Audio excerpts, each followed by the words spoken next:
1992 সনে যখন বাবরি মসজিদ ভাঙা হয়েছিল, সেই সময় একজন সর্বপ্রথম বাবরি মসজিদে শাবল মেরে তিনি সর্বপ্রথম উদ্বোধন করেছিলেন। তার নাম ছিল বলবীর সিং।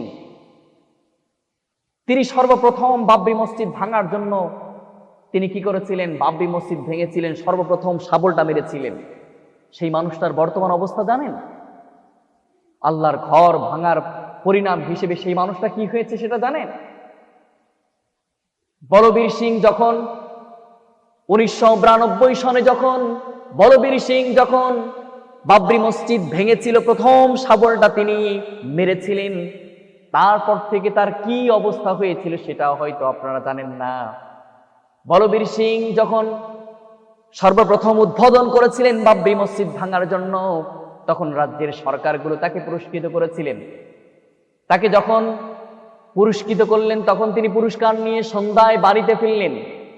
বাড়িতে ফেরার পর তখন বাড়িতে ঢোকার সাথে সাথে তার বাবার চোখে পানি দেখলেন।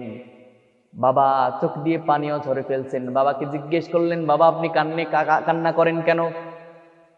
বলছে, বাবা তুমি কেন এমনটা করেছো?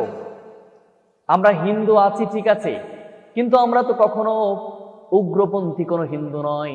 কেন তুমি এমনটা করেছো? এই কাজটা তোমার করা ঠিক হয়নি, কারণ সেটা মুসলিমদের ইবাদতখানা, সেখানে তুমি ভেঙেছো, এর পরিণাম তোমার ভালো হবে না। তুমি কেন এমনটা করেছো? তখন তার বাবা তার সাথে কথা বাদ দিয়ে দেয়। তিনি সাক্ষাৎকারে বলেছেন, তার বাবা তার সাথে কথা বাদ দিয়ে দেয়, কথা বলেন না, মা কথা বলেন না। তখন তিনি মানসিকভাবে বিপর্যস্ত হয়ে গেলেন। কিছুদিন পরেই তার বাবা মারা গেলেন। বাবা যখনই মারা গেলেন, তখন তিনি বাড়ি থেকে যখন তিনি মানুষের কাছে একদম অবহেলার পাত্র হয়ে গেলেন, তখন তিনি তার বন্ধুর কাছে চলে গেলেন। যে বন্ধু তার সাহায্য করেছিলেন, তার বাড়িতে গেলেন। বাবরি মসজিদ যখন ভেঙেছিলেন, সেই বন্ধু তাকে সাহায্য করেছিলেন। তার বাড়িতে যখন গেলেন, যাওয়ার পরে দেখলেন, বাড়িতে ঢোকার সাথে সাথেই দেখলেন তার উলঙ্গ অবস্থায় আছে, মাটির মধ্যে গড়াগড়ি খাচ্ছে, পাগলের মতো হয়ে গিয়েছে। তার মারে জিজ্ঞেস করলেন, এই বন্ধু কেন এমনটা হয়েছে, কি হয়েছে তার? তখন তিনি বললেন, তার মারা বললেন, এই বাবরি মসজিদ ভেঙে আসার পরেই এমন অবস্থা হয়েছে, তার মাথায় সমস্যা হলো। আস্তে আস্তে এখন তার গায়ে কোনো পোশাকই রাখতে চায় না। তিনি তো পাগলের মতো হয়ে গিয়েছে, সব সময় মাটিতে এরকম পাবে, সব সময় গড়াগড়ি করে। তখন তিনি অবাক হয়ে গেলেন যে আমার সাথেও সেম এরকম ঘটছে। আমার মা বাবা চলে গেলেন, আমার পরিবার থেকে আমি অবহেলিত হলাম, খুঁজছি, এখন পরিবারেও জায়গা নাই। আবার বন্ধুর কাছে আসলাম, বন্ধুর এমন অবস্থা, বেহাল অবস্থা। তখন তিনি রাস্তায় ঘোরা শুরু করলেন। যখন তিনি রাস্তায় ঘোরা শুরু করলেন, রাস্তায় সারা রাত কাটিয়ে দেয়। মানসিক যন্ত্রণা তাকে থাকতে দেয় না, ভিতরটা জর্জরিত হয়ে যায়। ভিতরে কে যেন সব সময় বলবীর সিং এর ভিতরটা সব সময় অশান্তিতে জর্জরিত থাকে। তিনি হঠাৎ করে একদিন সারা রাত চিন্তা করতে করতে রাস্তায় কাটিয়ে দিয়েছেন। যখন ফজর হয়েছে, ফজরের সময় যখন মুয়াজ্জিন আজান দিয়েছে, কিছুক্ষণ পরে যখন নামাজ শুরু করে দিয়েছে, নামাজ যখন ইমাম সাহেব শুরু করেছে, তখন তিনি মসজিদের পাশে এসে ফজরের কোরআন তেলাওয়াত শুনছিলেন। কোরআন তেলাওয়াত শুনে তিনি এত মনোমুগ্ধকর হয়েছিলেন, তিনি এমন গভীর মন দিয়ে শুনছিলেন। তখন তিনি কোরআনের প্রেমে পড়ে গিয়েছিলেন। তখন তিনি কোরআন তেলাওয়াত শুনে তার হৃদয়কে স্থির করে রাখতে পারলেন না। তিনি তখন নামাজ শেষ হয়ে যখন মানুষগুলো চলে গেলেন, ইমাম সাহেবের সাথে দেখা করলেন। তখন তিনি ইমাম সাহেবকে বললেন, ও ইমাম সাহেব, আপনি কি আমাকে চিনেছেন? তখন তিনি বলছেন যে হ্যাঁ, আমি আপনাকে চিনেছি, আপনি তো বলবীর সিং, যে আপনি আমাদের বাবরি মসজিদটা আপনি ভেঙে দিয়েছিলেন। তখন তিনি চোখের পানি ছেড়ে দিয়ে বলেছিলেন, ইমাম সাহেব, আমি আসলে ওই বাবরি মসজিদ ভাঙার পর থেকে আমার মানসিকভাবে আমি বিপর্যস্ত হয়ে গিয়েছি। সেখান থেকে আমি পরিবার থেকে বিতাড়িত হয়েছি। বাবা মারা গিয়েছে, স্ত্রী চলে গিয়েছে, আমার এত পরিমাণ জ্বালা যন্ত্রণা শুরু হয়েছে, আমার কোনো কিছুতেই ভালো লাগে না।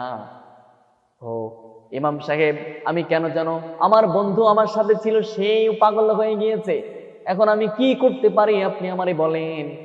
তখন তিনি বলে, এখনো সময় আছে, আপনি তওবা করে যদি আল্লাহর দিকে ফিরে আসতে পারেন, অবশ্যই আল্লাহ তোমাকে মাফ করবে। তখন ইমাম সাহেবের এই সুযোগটা তিনি বলার সাথে সাথেই তখন তিনি ইমাম সাহেবের হাত ধরেছেন।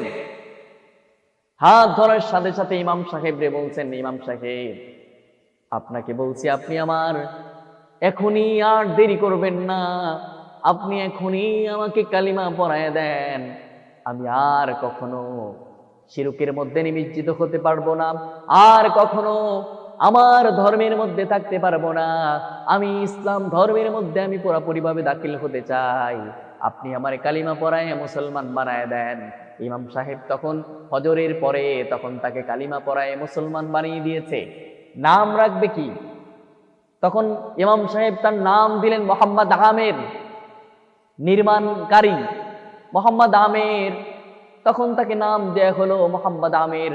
তখন তিনি কি করলেন, তারপর থেকে তিনি এখন পর্যন্ত এমন অবস্থা হয়েছে, তিনি একটা বাবরি মসজিদ ভেঙেছিলেন, তারপর থেকে এ পর্যন্ত প্রায় 200 মসজিদ তিনি নির্মাণ করেছে। 200 মসজিদ নির্মাণ করেছে সেই মানুষটা, এখন পর্যন্ত 200 মসজিদ নির্মাণ করে দিয়েছেন। তার মুখে লম্বা লম্বা দাড়ি, তার চেহারা এখন কত সুন্দর দেখা যায়।